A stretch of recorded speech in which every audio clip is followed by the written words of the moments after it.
चीनच्या कम्युनिस्ट पक्षातला सत्ता संघर्ष आता अधिकाधिक चिघळायला लागला आहे असं तिथल्या घटनांवरून दिसून येत आहे. चीनचे अध्यक्ष शी जिनपिंग यांच्यावर सध्या पक्षांतर्गत आणि चीनमधूनही मोठ्या प्रमाणावरती दबाव येतो आहे. चीनी अर्थव्यवस्था दोलायमान आहे. अनेक म्हणजे ज्याला आपण काही सामाजिक आव्हानं पण त्यांच्यासमोर उभी आहेत. आणि दुसरीकडे शी यांच्यानंतर कोण असाही एक प्रश्न उपस्थित केला जात होता. आणि गेल्या 15 दिवसांपूर्वी शी जिनपिंग यांनी त्यांच्या पत्नीलाच आता पॉलिट ब्युरोमध्ये आणायसाठी धडपडी सुरू केलेली असल्यामुळे त्यांचा वारसदार म्हणून त्यांच्या पत्नी ज्या लष्करी अधिकारी आहेत त्यांच्याकडं सध्या बघितलं जातं आहे.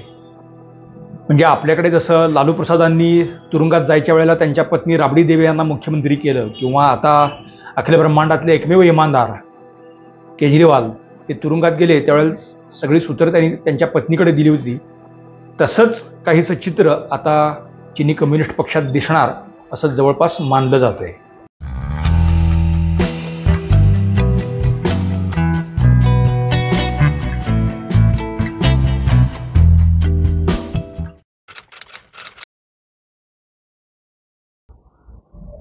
नमस्कार.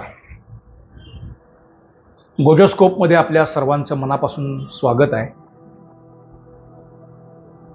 चीनमधल्या कम्युनिस्ट पक्षामध्ये सत्ता संघर्ष हा सुरू आहे आणि दिवसेंदिवस तो अधिकाधिक उग्र बनतोय. विशेषतः चीनची अर्थव्यवस्था गेल्या 2 वर्षामध्ये मोठ्या प्रमाणावरती दोलायमान झालेली आहे. चीननं जगाच्या अनेक भागामध्ये म्हणजे आफ्रिका खंडात तर त्यांनी केलेली गुंतवणूक प्रचंडच आहे. पुन्हा आग्नेय आशियामध्ये त्यांनी तसाच काहीसा प्रयोग करून पाहिलेला आहे. आणि सिपेक म्हणजे पाकिस्तानला आर्थिक मदत देण्याचा सुद्धा त्यांनी जे काही सगळा आटोकाट प्रयत्न केला आहे. पण दुर्दैवाने चीनचे हे सगळे प्रयत्न हे फोल ठरताना दिसत आहेत. म्हणजे ज्या प्रमाणात त्यांनी गुंतवणूक केली पण त्याचे रिटर्न्स ज्याला म्हणतात तर तसे फारसे मिळताना दिसत नाहीत. दुसरीकडं एव्हरग्रांदे कंपनीचं पतन आपण बघितलेलं आहे, किंवा अशा अजूनही अनेक कंपन्या या त्या पतनाच्या मार्गावरती आहेत. चीनमधल्या ज्या प्रोव्हिन्शियल बँक आहेत म्हणजे मध्यवर्ती बँक त्या संचलित राज्य बँका ज्या आहेत त्या राज्य बँकांचं एकत्रित कर्जाचं प्रमाण हे चीनच्या एकूण GDPच्या जवळजवळ 350 पट झालं आहे असं अकाउंटिंगमधून दिसून येतं आहे. दुसरीकडे चीनमध्ये गेल्या 3 वर्षात नैसर्गिक आपत्तींचं प्रमाण हे मोठ्या प्रमाणावर वाढले. इवन आपण बातम्यात बघितलं असेल की आत्ता चीनमध्ये युआन प्रांतामध्ये मोठ्या प्रमाणावरती म्हणजे पाऊस होऊन पूर वगैरे आलेले आहेत. गेल्या 6 महिन्यापूर्वी सुद्धा बीजिंग सगळा परिसर असाच वाहून गेलेला होता. आणि एक चीनची अडचण म्हणजे विशाल काय म्हणतात तसा तो देश आहे, लोकसंख्याही त्यांची मोठी आहे, परंतु त्या तुलनेत उपजाऊ जमीन हे प्रमाण त्यांचं कमी आहे. म्हणजे आपण उत्तरेत गेलो तर म्हणजे गोठवणारी थंडी इनर मंगोलिया हा जो भाग आहे तर तिथे काही फार मोठी शेती करता येत नाही कारण तशी जमीन नाही. शिनजियांग प्रांत जो त्यांनी बळकावला आहे तर तिथे गोबीचं वाळवंट आणि हा सगळा परिसर मोठा आहे. आणि मग दुसरं हुंजा व्हॅली किंवा हे सगळे हिमालयन डिफिकल्ट टेरेन्स इथे आहेत. तिबेटचा भाग आपण बघतो म्हणजे तिबेट आमचा आहे असा क्लेम चीन करतं म्हणून आपण जर ते बघायला गेलो तर तिथेही तीच परिस्थिती आहे. चीनच्या मध्य भागात आणि विशेषतः दक्षिणेकडचा युनान प्रांत जो आहे किंवा हे जे हाँगझौ म्हणजे आपण ज्याला हो अँग हो असं नदी म्हणतो तर ते तिथं कोणाला कळणार नाही. व्हांगव्ह असं त्याचं चीनी प्रोनाऊन्सिएशन आहे आणि हाँगझौ म्हणजे ही दुसरी नदी. तर म्हणजे 3 गॉर्जेस जिथं डॅम बांधला गेला तो तर हा एक परिसर म्हणजे चीनच्या एकूण क्षेत्रफळाच्या 1/3 वगैरेच भरेल एवढीच उपजाऊ जमीन. आणि तिथे सातत्याने पूर किंवा अशा घटना घडत आहेत. त्यामुळे त्यांचं जे फूड बास्केट किंवा राईस बास्केट सगळं जे आहे तर ते गेली 3 वर्ष डिस्टर्ब आहे. आणि चीनला मोठ्या प्रमाणावरती अन्नधान्य आयात करावं लागतं आहे. म्हणजे आत्ता त्यांनी अन्नधान्य जे आयात केलेलं आहे तर ते साधारणपणे 2 ते 2.5 वर्ष चीनी लोकसंख्येला पुरेल एवढं आहे असं सांगितलं जातं. मी हे थोडं विस्ताराने का सांगतो आहे की एकीकडे अर्थव्यवस्था दोलायमान आहे, दुसरीकडे चीनमधली गुंतवणूक मोठ्या प्रमाणावरती बाहेर पडती आहे आणि ती आग्नेय आशिया, भारत किंवा इतरत्र जाती आहे. त्यामुळे हा आर्थिक आणि असा एक नैसर्गिक दबाव हा या सरकारवरती येतो आहे. आणि त्यातून मग सोशल प्रॉब्लेम्स जे आहेत तर ते निर्माण झालेले आहे. मग याच्यावरती एक उत्तर खरं तर त्यांनी आधीच शोधलेलं होतं. मग रिअल इस्टेटला मोठ्या प्रमाणावरती तिथे चालना दिली गेली. एव्हरग्रांदे ही त्यातलीच कंपनी रिअल इस्टेटमधलीच होती ती ज्या पद्धतीने बुडाली, किंवा चीनच्या UAE किंवा अशा ज्या कंपन्या आहेत तर त्यांचंही जगभरात जे काही पतन एका अर्थाने आपण बघितलेलं आहे. तर एक आर्थिक पूर्ण जो काही मारा चीनला आता सध्या सहन करावा लागतो आहे आणि शी जिनपिंग यांची चुकीची धोरणं त्याला कारणीभूत आहे. म्हणजे त्यांची परराष्ट्र धोरण असेल किंवा त्यांची आर्थिक धोरणं असतील तर ती फसली आणि त्याच्यामुळे चीनला आजचे दुर्दैवाचे दिवस बघावे लागत आहेत असं चीनी जनता मानते. वेईबो ही चीनची म्हणजे आपण ज्याला व्हॉट्सॲप वगैरे वगैरे म्हणतो म्हणजे सोशल मीडिया, चीनचा स्वतःचा सोशल मीडिया आहे आणि दॅट इज कॉल्ड ॲज वेईबो.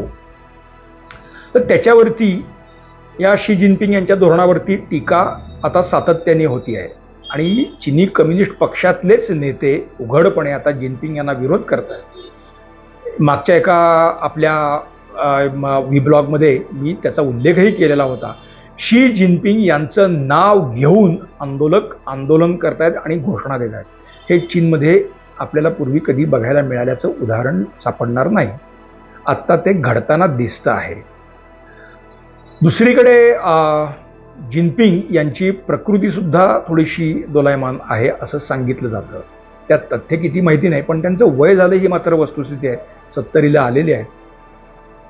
त्यांच्या पत्नी ज्या आहेत तर त्या कर्तृत्ववान आहेत. त्या मुळात लष्करात होत्या. म्हणजे जिनपिंग आज गेल्या 2 दशकामध्ये चीनच्या अगदी सर्वोच्च सत्ता वर्तुळात जरी आले असले तरी तशी काय आधी परिस्थिती नव्हती.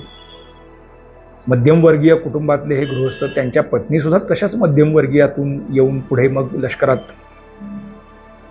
आता त्या 61 वर्षांच्या आहेत. पेंग ली युंग असं त्यांचं नाव आहे. त्या खरं तर आता रिटायरच व्हायच्या, परंतु जिनपिंग यांनी त्यांना आणखी मुदत वाढवून दिलेली आहे. 4 वर्षांची मुदत त्यांना दिलेली आहे. म्हणजे वयाच्या 65 वर्षापर्यंत त्या काम करू शकतील असा ठराव होऊन त्यांना ते हे दिलं गेलेलं आहे. आणि आता त्या मेजर जनरल या पदावरती त्यांची नियुक्ती पण झालेली आहे. नियुक्ती होणं हा एक वेगळा भाग आहे. म्हणजे लष्करात अशी नियुक्ती झाली यांनी काय होणार असं आपण विचारू तर तसं नाही. मेजर जनरल ही चीनी लष्करातली एक मोठी म्हणजे पोस्ट मानली जाते.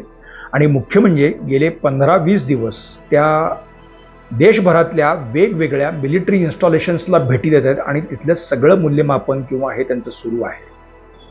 म्हणजे मिलिटरी कॉम्प्लेक्स, PLAचं मिलिटरी कॉम्प्लेक्स म्हणजे थोडक्यात PLAचं मुख्यालय असं आपण ज्याला म्हणूया, तर त्याची सूत्र जवळपास त्यांनी हातात घेतलेली आहेत अशी आत्ताची एकूण परिस्थिती आहे.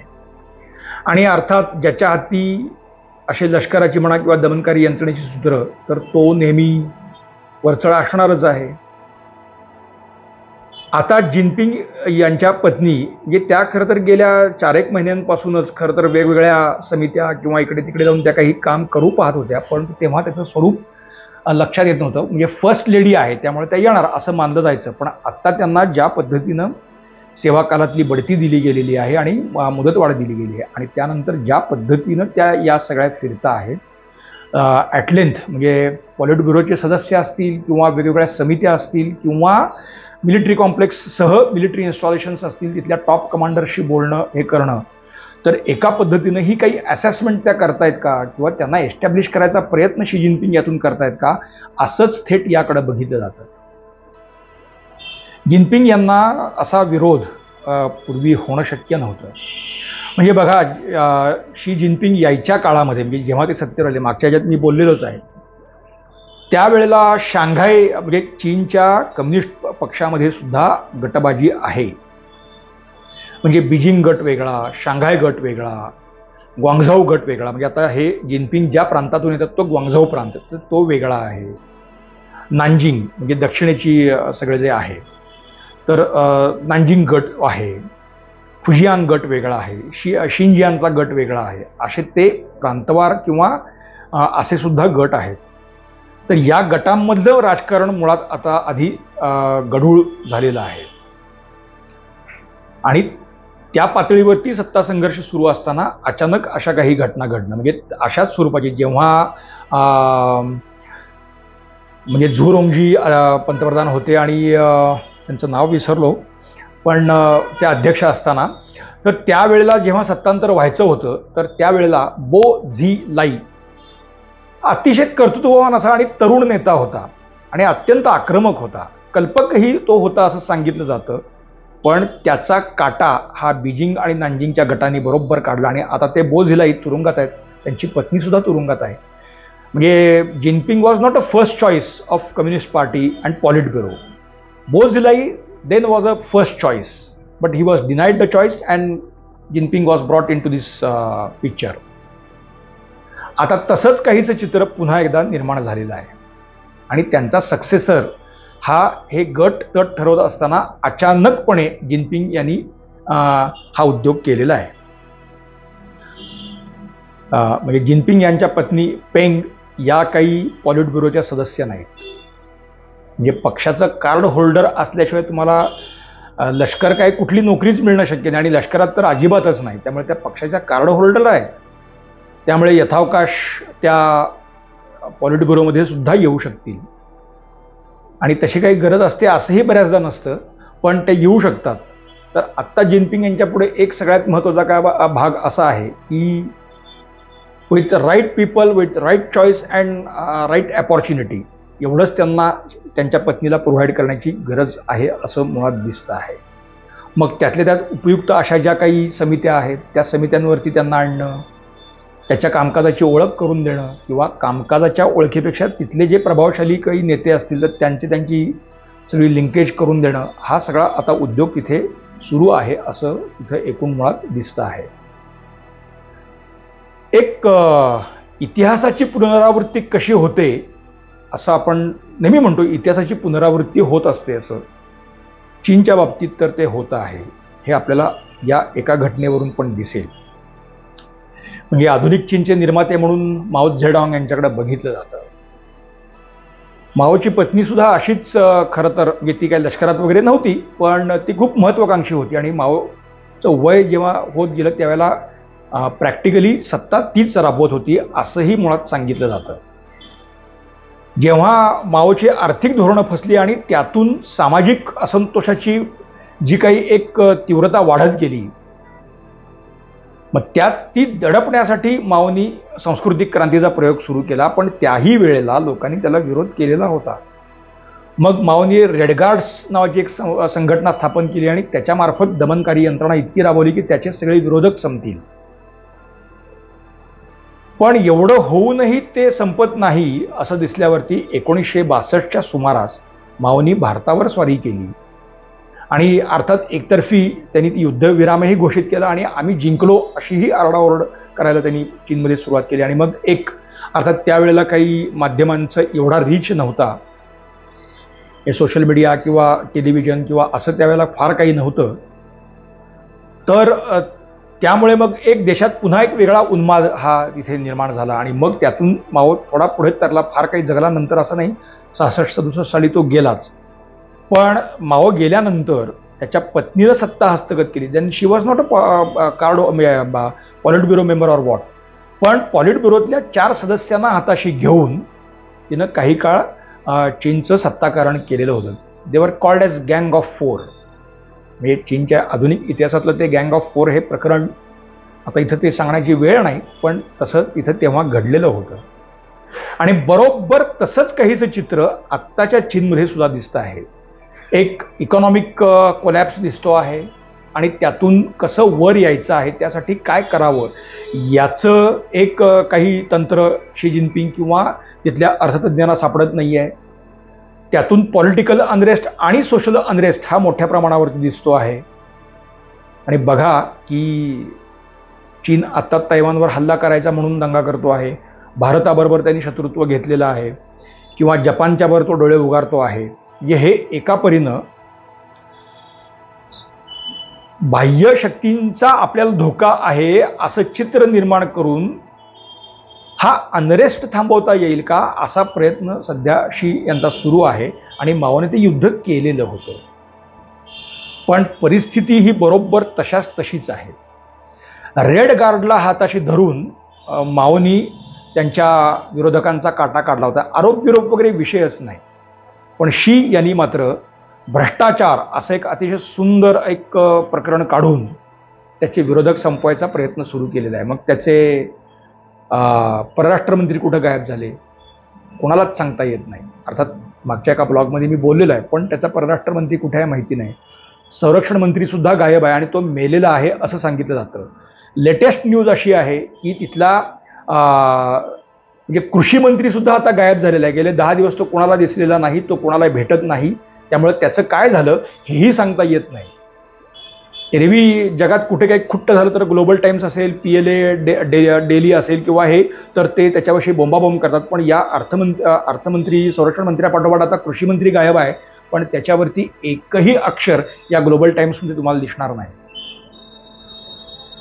मग पक्षांतर्गतही असेच हे भ्रष्टाचाराचे आरोप ठेवून म्हणजे त्याचं एक रॉकेट फोर्स नावाचा एक फोर्स लष्कराचाच आहे, तर त्या फोर्स जवळपास त्यांनी मोडीत काढल्यासारखी म्हणजे त्यांनीच मोडीत काढल्यासारखी जवळ 81 अधिकारी तुरुंगात गेलेले आहेत भ्रष्टाचाराच्या आरोपाखाली. कारण त्याला भीती अशी की they are not loyal to मी.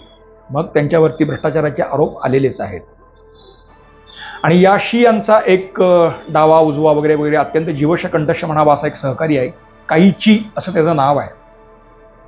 चीनच्या कम्युनिस्ट पक्षाच्या मध्यवर्ती समितीचं जे कार्यालय आहे त्या कार्यालयाचा हा सरचिटणीस आहे. म्हणजे त्याचं पद एवढंच आहे, पण मध्यवर्ती समितीच्या कार्यालयाचा सरचिटणीस म्हणजे संपूर्ण म्हणजे पॉलिट ब्युरोसह सर्व पक्ष ज्याच्या हातात येऊ शकतो इतकं ते महत्त्वाचं पद आहे. रॉकेट फोर्सची सूत्र सुद्धा या काईचीकडे होती. आणि जिनपिंग कुठेही जायचं असलं तरी काईचीला बरोबर घेतल्याशिवाय जात नाहीत. गेल्या वर्षी जॉहन्सबर्गमध्ये G20ची काही परिषद झाली तर त्यावेळेला सुद्धा जिनपिंग तिथे गेले होते. हा काईची तिथे त्यांच्याबरोबर होता. तिथून ते बीजिंगला खरं तर म्हणजे आता मी मायदेशी जातो असं सांगून ती परिषद अर्धवट सोडून निघाले, पण ते थेट बीजिंगला गेले नाहीत. ते शिनजियांगची राजधानी जी आहे उरुमची, तर त्यांचं विमान तिथं उतरलं आणि नंतर ते 2 दिवस भूमिगतच राहिले आणि नंतर गुपचूप ते रेल्वेने बीजिंगला दाखल झाले. त्यांना भीती अशी होती की आपल्या विमानावरती कुठे आपल्या देशातच कुणी हल्ला केला तर मग कुणी म्हणजे काय म्हणजे नॉर्थ कोरियाचा माणूस तर काही करणार नाही. जपान इतक्या दूर किंवा रशिया किंवा हे असे कोणाचे काय शी जिनपिंग यांच्याविषयी नाराजी असेल तरी काय त्यांना मारावं असं कोणाचंच काही नाही. पण त्यांना या पक्षांतर्गतच सगळ्या ज्या घडामोडी आहेत त्यातूनच आपलं शिरकाणं होईल ही भीती त्यांच्या मनात घर करून होती. त्यामुळे ते गुपचूपपणे बीजिंगमध्ये दाखल झाले आणि नंतर पुन्हा 15 दिवस त्यांनी लोकांना दर्शनही दिलं नाही. सत्ता संघर्ष किती तीव्र झालेला आहे याचं हे निदर्शक होतं. त्याच्यानंतर चीनच्या म्हणजे पॅसिफिक कोस्टमध्ये म्हणजे अगदी वरच्या भागात बौदेऊ नावाचं एक शहर आहे. त्या शहरामध्ये दरवर्षी कम्युनिस्ट पक्षाचे जे रिटायर्ड झालेले पण अतिशय अनुभवी असे जे पॉलिट ब्युरोचे मेंबर्स असतात तर ते तिथे जमतात आणि अध्यक्षांच्या सगळ्या निर्णयांची चिरफाड करतात. अध्यक्षाला तिथे उपस्थित राहावंच लागतं आणि जे काही वस्त्रहरण आहे ते करूनच घ्यावं लागतं. ती त्यांची परंपरा आहे. तसे जिनपिंग तिथे गेल्यानंतर सर्व लोकांनी पॉलिट ब्युरोचे म्हणजे त्यात मग माजी पंतप्रधान माजी अध्यक्ष वगैरे सगळे असतात, तर त्या सगळ्यांनी अक्षरशः आपण थोडं आता एक वाईट शब्द की सालं काढणे असं आपण म्हणतो, तर तितक्या कठोरपणे यांच्या सगळ्या धोरणाची त्यांनी निंदा केली. आणि तिथे मग ते वैतागानं म्हणले की या सगळ्या पतनाला मी एकटाच कारणीभूत आहे का, पॉलिट ब्युरो सुद्धा त्याला तितकाच जबाबदार आहे असं सांगून पण सभास्थान सोडून जरी गेले तरी बौदेऊ शहराबाहेर त्यांना पडणं शक्य झालं नाही. आणि यातल्या कुठल्याही माणसाला त्यांना हातही लावता येत नाही अशी परिस्थिती आहे. आणि आता हेच सदस्य म्हणजे ते पॉलिट ब्युरोतून निवृत्त झालेले आहेत, पण आता हेच सदस्य शी यांच्या विरुद्ध आघाडी उघडताना दिसत आहेत. आणि मग काय ज्याला आपण socialist democratic frame of governance समाजवादी लोकशाही यंत्रणा म्हणजे शासन यंत्रणा आपल्या देशात असावी असा सूर या गटाकडून लावला जातोय आणि तो उघडपणे लावला जातो आहे. त्यामुळे शीनं आता खात्रीच नाही की पॉलिट ब्युरोमध्ये असे म्हणजे पॉलिट ब्युरोचे 14 मेंबर्स जे आहेत त्यापैकी किती मेंबर्स आपल्याबरोबर आहेत याची त्यांना शाश्वती वाटत नाही. आणि म्हणूनच मग या काहीची यांना ते सावलीसारखे बरोबर ठेवतात. आणि आता आपल्या पत्नीलाच मेजर जनरल अशा महत्त्वाच्या हुद्द्यावरती आणलंय आणि बेसिकली तिच्याकडे मिलिटरी कॉम्प्लेक्स सह लष्कराची सूत्रं दिलेली आहेत. चीनमध्ये आतापर्यंत जे सगळे अध्यक्ष होऊन गेले तर त्यांच्याकडे लष्कराचा सुद्धा अधिभार होता. म्हणजे पॉलिट ब्युरोमधला एक वेगळा सदस्य ते लष्कर सांभाळतो असं तुम्हाला कधीही दिसणार नाही. आणि तसेच सर्वाधिकार शी यांनी घेतले आणि माओनंतरचा सगळ्यात मोठा नेता म्हणून त्यांनी स्वतःलाच घोषित केलं. त्यांच्या घटनेमध्ये सुद्धा ती माओनंतरची शी तत्व त्यांनी ती जोडून घेतली. या सगळ्या उपद्व्यापानंतर सुद्धा त्यांना खात्री वाटत नाही की पक्षातलं आपलं स्थान अढळ असेल. आणि आपल्यानंतर कोण, तर त्यांनी त्याचं उत्तर हे या पद्धतीनं दिलंय असं मानलं जातं. एक संदर्भ की बघा, आपल्याकडे सुद्धा लालू प्रसाद यादव बिहारचे जेव्हा मुख्यमंत्री होते आणि चारा घोटाळ्यामध्ये त्यांना जेव्हा तुरुंगात जायची वेळ आली त्यावेळेला त्यांनी त्यांच्या पत्नी राबडी देवी यांना सत्तेवर म्हणजे मुख्यमंत्रीपदी बसवलं आणि कारभार बघितला. अखिल ब्रह्मांडातले एकमेव इमानदार तर ते केजरीवाल, ते सुद्धा तुरुंगात गेले. महिनाभर ते तुरुंगात होते. त्यांनी पक्षात अन्य कोणी लायकच नाही. अखिल ब्रह्मांडातले हेच एकमेव इमानदार असल्यामुळे त्यांनी त्यांच्या पत्नीला सांगितलं पक्ष बघा.